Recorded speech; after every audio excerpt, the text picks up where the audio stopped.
അറിയാവുന്നവരാണ് അവർ എങ്ങനെ യൂസ് ചെയ്യേണ്ടത് പറഞ്ഞുതരും. ഇതൊരു റെഗുലറായിട്ട് നടത്തണം എന്നുള്ള പ്ലാൻ പണ്ടേ ഉണ്ട്, നടക്കാത്തതാണ്. സ്ഥിരമായിട്ട് 2 മാസത്തിലൊരിക്കലെങ്കിലും റൊട്ടേഷനിൽ നമ്മളുടെ എല്ലാ യൂണിറ്റിലും ആർക്കെങ്കിലൊക്കെ അറിയണം. ഇല്ലെങ്കിൽ നോക്കുന്നത് അബ്ബാസ് അറിഞ്ഞാലും അവിടുന്ന് ഇവിടെ ബോട്ടുണ്ടായിട്ട് കാര്യമൊന്നുമില്ല. അപ്പോൾ അതാണ് നമ്മുടെ ഉദ്ദേശം. എല്ലാവർക്കും കുറച്ച് പേർക്കെങ്കിലും എല്ലാ യൂണിറ്റിൽ നിന്ന് അറിയണം. എന്നാലേ എന്തെങ്കിലും ഒരു എമർജൻസി വന്നാൽ യൂസ് ചെയ്യാൻ പറ്റുള്ളൂ എന്നുള്ളതാണ്. ഇതിൽ ഏറ്റവും വേണ്ടത് നമുക്ക് എന്താ അറിയോ, ഇഞ്ചിൻ ഓടിക്കാനും ഇഞ്ചിൻ പൊക്കി വെക്കാനും ബോട്ട് ഇറക്കാനല്ല. ഏറ്റവും കൂടുതൽ നമുക്കിത് വേണ്ട സംഭവം എന്താ അറിയുന്നത്? എന്ത് ധൈര്യം അറിയില്ല, ധൈര്യമാണ്.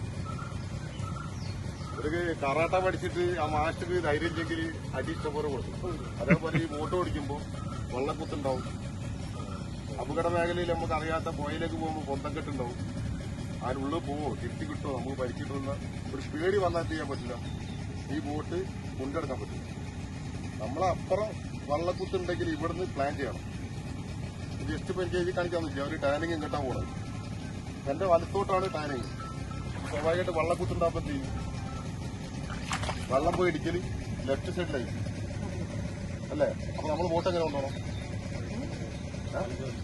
വലതുവശം ചേർത്ത് കൊണ്ടുപോകണം. അപ്പോഴാണ് നമുക്ക് ടാനിങ് എത്തുമ്പോഴത്തേനും ഏകദേശം സെന്റർ കൂടി ബോട്ട് മറികടക്കാൻ പറ്റുള്ളൂ.